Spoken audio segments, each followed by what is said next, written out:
আমার সুরে সুর বেঁধেছে জ্যোৎস্না বিনা নিদ্রাবিহীন শশী। আমি নইলে মিথ্যে হতো সন্ধ্যা তারা ওঠা, মিথ্যে হতো কাননে ফুল ফোটা। রবীন্দ্র সৃষ্ট নবজাগরণের নারী চরিত্ররা কেবল মমতাময়ী নয়, তারা ব্যক্তিত্বের স্বাধীন চেতা, প্রগতিশীল।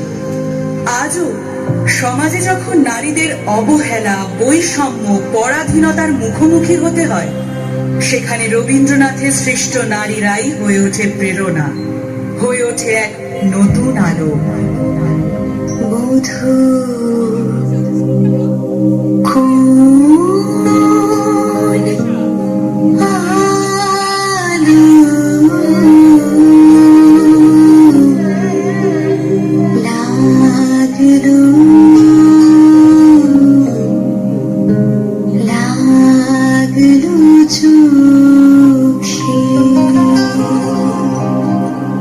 রবি ঠাকুরের বিনোদিনী বিধবা নারী হয়েও নিজের ইচ্ছেকে গুরুত্ব দিয়ে যৌবনের রং, রূপ, গন্ধ আস্বাদন করতে চেয়ে ভেঙেছিল সমাজের বিধিনিষেধ। আবার চতুরঙ্গের দামিনী যেন বিনোদিনীরই সম্প্রসারণ। পুরুষতন্ত্রকে বুড়ো আঙুল দেখিয়ে রবি ঠাকুরের কলমে সে বৈধব্য কাটিয়ে নতুন ভাবে শুরু করেছিল জীবন, নতুন জীবন সঙ্গীর সঙ্গে।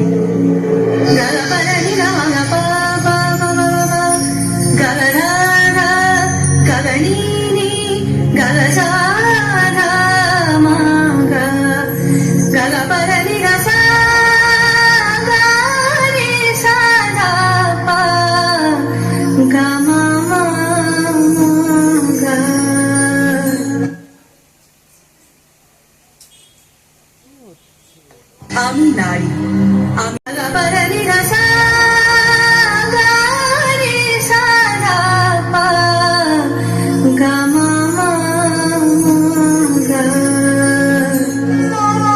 শেষের কবিতার লাবণ্য প্রেমকে খুঁজতে চেয়েছিল স্পর্শে নয়, মননে।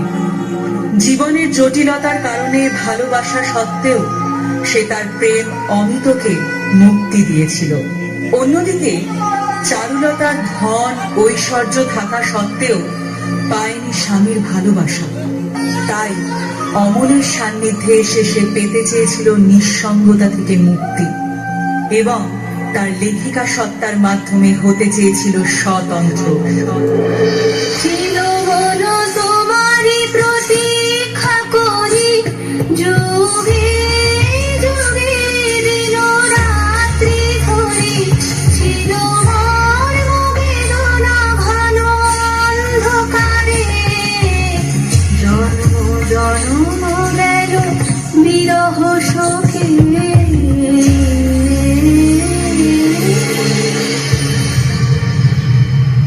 প্রকৃতি সে অস্পৃশ্য, সমাজের চোখে অবহেলিত, কিন্তু তার মধ্যে দিয়ে রবি ঠাকুর প্রকাশ করলেন এক নারীর গভীর আত্মমর্যাদা ও মানবিকতা, যে সামাজিক বিভেদের ঊর্ধ্বে গিয়ে অর্জন করল স্বীকৃতি।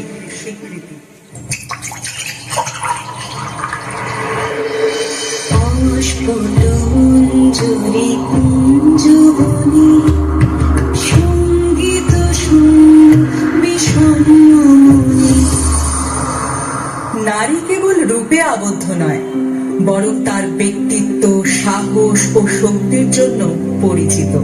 পুরুষের মতো লালিত হলেও চিত্রাঙ্গদাকে তার নিজের নারী পরিচয় ও অধিকারের জন্য লড়াই করিয়েছেন রবি ঠাকুর, যা আজও করে চলেছে অনেক নারী।